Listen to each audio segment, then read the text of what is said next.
बिस्मिल्लाहिर्रहमानिर्रहीम। अस्सलाम वालेकुम नाज़रीन, आप यूट्यूब चैनल देख रहे हैं। मैं इमरान ख़ान हूँ।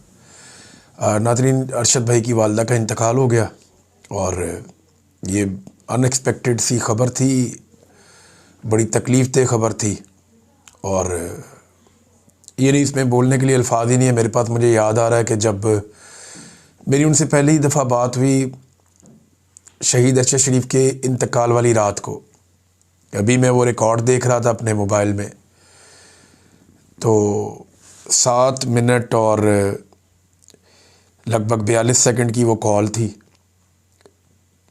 और एक वो कॉल ऐसे थी जैसे 3 लोगों की मुश्तरका कॉल होती है। इसमें एक हमारी बहन है, वो पाकिस्तान से बाहर होती हैं, उन्होंने कॉल की थी मुझे और फिर अरशद भाई की वालदा भी उसी कॉल में साथ थी। तो मुझे पूछ रही थी, बेटा ये ख़बर जो चल रही है ठीक है? मैं अब एक माँ को क्या बताता उस वक्त। वो मेरे से सवाल कर रही थी, मेरे पास जवाब ही नहीं थे उनके सवालों के। लेकिन मैंने इतनी मजबूत माँ अपनी ज़िंदगी में नहीं देखी थी, ना सुनी मैंने। बहुत मैं मिला हूँ, शोहदा की माँओं को मिला हूँ, लेकिन दयार गैर में किसी का बच्चा शहीद हो जाए और उन्हें वो एक ही बेटा उनका हो तो वो बड़ी तकलीफ़ वाली बात होती है, और वो भी कीनिया जैसे मुल्क में इतनी दूर। तो उन्होंने मुझे कहा कि ये अरशद की बॉडी आने देंगे पाकिस्तान? ये अरशद भाई की वालदा ने मुझे पूछा। तो मैंने कहा, माँ जी क्यों नहीं आने देंगे, हम लेकर आएंगे, ज़रूर आएंगे। तो बेटा उसको उसकी बॉडी पाकिस्तान मंगवानी है, तू किधर है? तो मैंने कहा, जी मैं घर पे हूँ, तू इधर आ जा, तू इधर घर आ जा। तो फिर मैंने वहाँ से, मैं लाहौर से उनके पास चला गया। मेरी पहली दफ़ा उनसे मुलाकात हुई थी। तो उन्होंने मुझे बताया कि अरशद ने तेरे बारे में हमें बताया था और तेरा नंबर भी दिया था। तो उसने कहा था कि इसको जब बुलाएंगे ये आ जाएगा। मेरा कोई अरशद भाई से इतना पुराना तो नहीं था, लेकिन 8 महीने का ऐसा ताल्लुक़ था जिसमें बहुत मेरे दिल के करीब वो आ गए थे, बहुत बहुत ज़्यादा। मैं इस बात पे कायल हो गया कि अगर आपके दिल में किसी ने जगह बनानी है तो उसके लिए बहुत लंबे ताल्लुक़ की ज़रूरत नहीं होती। मुझे दिल से वो बहुत पसंद आना शुरू हो गए थे अरशद भाई। फिर उनकी शहादत ने हमें एक बहुत बड़े सदमे से दो चार किया। मैं जब उनकी वालदा से मिला जाकर तो पूरे घर में कोहराम मचा हुआ था। बाहर समी इब्राहिम भाई थे, सिद्दीक जान भाई थे। मैं उनसे मिला तो वो बहुत टूटे हुए थे, सब लोग बहुत दुखी थे। मैं उनकी वालदा से मिला तो मुझे मिला कि यहाँ पे अगर कोई एक तनावर दरख्त है, कोई बहुत हौसले वाला है, तो वो शहीद अरशद शरीफ की वालदा है। उन्हें मिलने के बाद मुझे बहुत हौसला मिला। मुझे लगा कि ये इतनी मजबूत खातून है कि ये सबको सहारा देंगी, और वाकई में वो हम सब की हिम्मत थी। उन्होंने हमें बड़ी हिम्मत दी और वो पूछती थी बुला के कि क्या बना, वहाँ पता करो, कीनिया में बात करो। मेरी लोगों से बातचीत हो रही थी और मैं उन्हें बता रहा था। हमारे और दोस्त हैं सहाफ़ी, वो भी हुकूमत के साथ इधर उधर बातचीत कर रहे थे। कीनिया में कुछ लोग मेरे साथ राब्ते में आ गए। फिर मैंने उनको वहीं अरशद भाई की मैयत के पास ही उनको मैंने रखा, उन लोगों को। फिर उनकी वालदा ने चंद ख्वाहिशात का इजहार किया था उन दिनों में। एक, वो ये कहती थी कि बेटा मेरे बेटे का इस्तकबाल होना चाहिए। फिर वो कहती थी कि बहुत सारे फूलों से मेरे बेटे का इस्तकबाल होना चाहिए, फूलों से लदा हुआ जनाजा होना चाहिए मेरे बेटे का। फिर वो ये कहती थी मेरे बेटे का जनाजा जो है वो बहुत बड़ा जनाजा होना चाहिए, सबको उसमें आना चाहिए, सबको बुलाओ। उन्होंने कौम से अपील भी की थी कि आप लोग आए। फिर फैसल मस्जिद में नमाज जनाजा होना चाहिए, इस पर एक तनाज़ा भी खड़ा हो गया।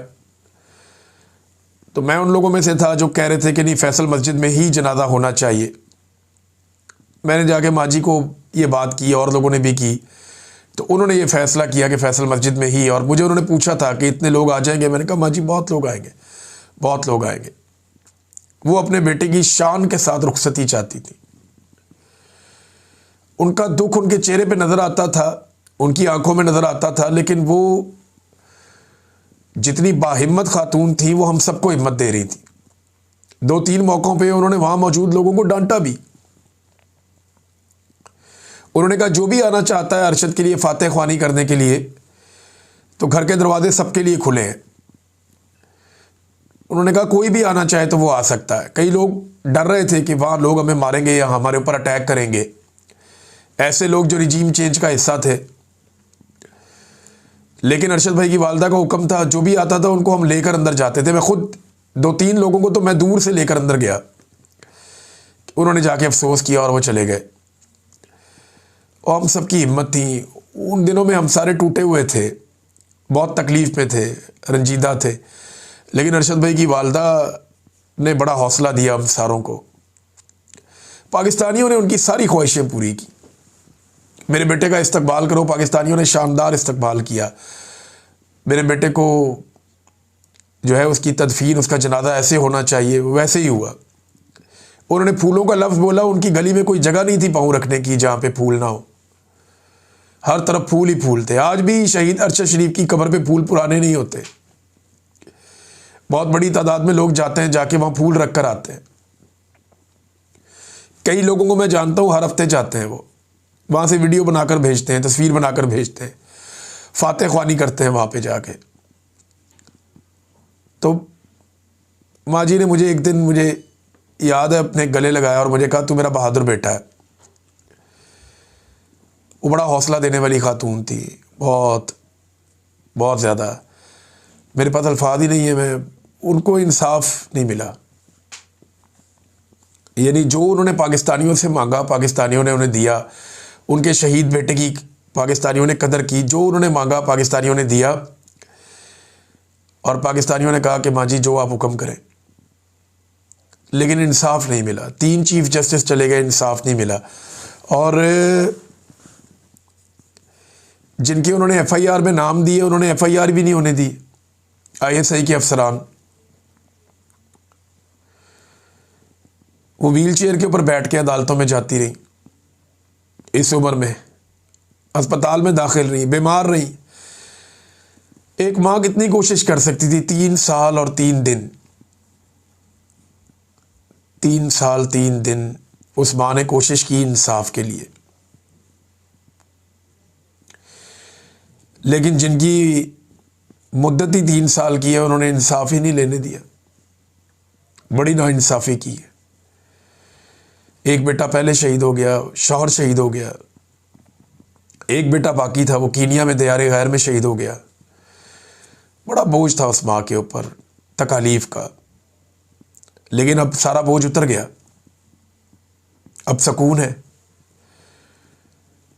और अल्लाह के हुजूर तो ये माँ बेटा खड़े होंगे और इंसाफ तो मांगेंगे। मेरा रब इंसाफ करेगा। फ़र्क सिर्फ इतना है कि सिर्फ कातिलों का इंसाफ नहीं होगा।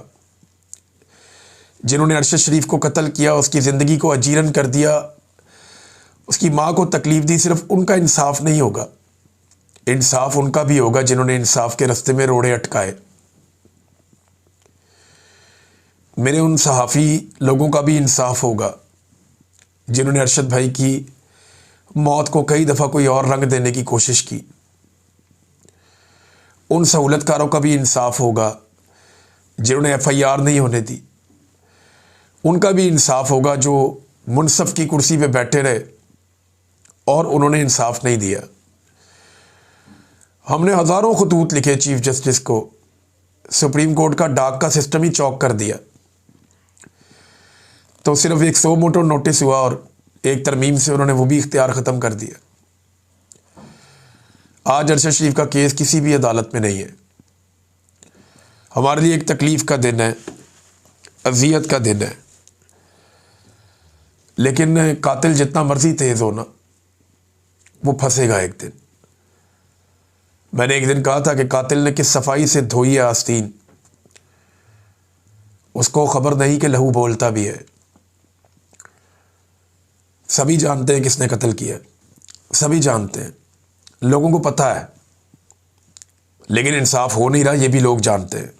एक दिन इंसाफ होगा, ये लड़ाई ख़त्म नहीं होगी। अरशद शरीफ के दोस्त, पाकिस्तान के सहाफ़ी, वो इस कत्ल को भूलेंगे नहीं।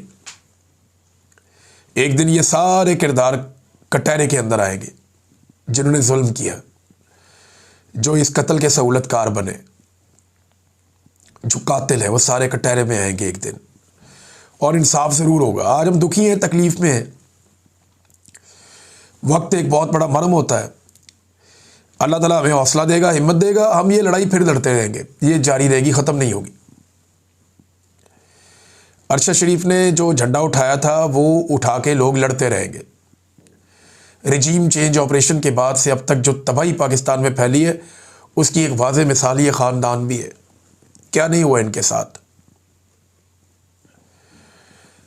ये इस फैमिली को हौसला देती थी माजी, अब वो फैमिली के पास माजी भी नहीं है।